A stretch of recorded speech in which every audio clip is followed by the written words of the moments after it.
Praise the Lord. കർത്താവ് യേശുവിൻ്റെ നാമത്തിൽ ഏവർക്കും എൻ്റെ സ്നേഹവന്ദനം. സങ്കീർത്തനം പറയുകയാണ്, ഇതാ കർത്താവിൻ്റെ സഹായകനാകുന്നു.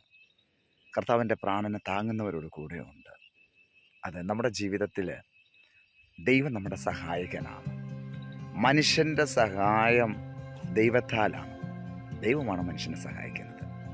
മറ്റൊരു വ്യക്തിക്കും മനുഷ്യനെ സഹായിക്കാൻ പറ്റിയാൽ, ആരെങ്കിലും പുറമേന്ന് സഹായിച്ചാൽ അവരൊക്കെ അതിന് കണക്ക് പറയും. പക്ഷെ ദൈവം ഒരിക്കൽ സഹായിച്ചിട്ട് കണക്ക് പറയുന്നതില്ല. ഇന്ന് വരെ ദൈവം ആരെ സഹായിച്ചിട്ട് കണക്ക് പറയുകയില്ല. പ്രിയരെ, നമ്മളോട് ദൈവത്തിന് വലിയ സ്നേഹവും കരുതലും ഒക്കെയുണ്ട്.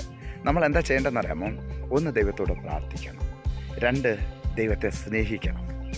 ദൈവത്തോട് പ്രാർത്ഥിക്കുകയും ദൈവത്തെ സ്നേഹിക്കുകയും ചെയ്യുമ്പോൾ ദൈവത്തിന് നമ്മളോട് ഭയങ്കര കനിവ് തോന്നും. പ്രാർത്ഥിക്കുക. അവർ ദൈവത്തോട് പ്രാർത്ഥിച്ചില്ല എന്നൊരിക്കൽ ദൈവം പറയുന്ന ബൈബിളിൽ എഴുതിയിരിക്കുന്നത് ഞാൻ വായിച്ചു. അതെ, പ്രാർത്ഥിക്കാത്തവരെ കുറിച്ച് ദൈവത്തെ പരാതിയുണ്ട്. നമ്മൾ പ്രാർത്ഥിക്കുന്നവരായിരിക്കണം. ദൈവസന്നിധിയിൽ ആശ്രയിക്കുന്നവരായിരിക്കണം. നിസ്സാര കാര്യത്തിന് മറ്റുള്ളവരെ ആശ്രയിക്കാതെ സർവശക്തിയുള്ള ദൈവത്തിൽ ആശ്രയിക്കണം. മുന്നോട്ടുള്ള ജീവിതത്തിൽ ദൈവത്തോട് കൂടെ ചേർന്ന് നടക്കണം കേട്ടോ.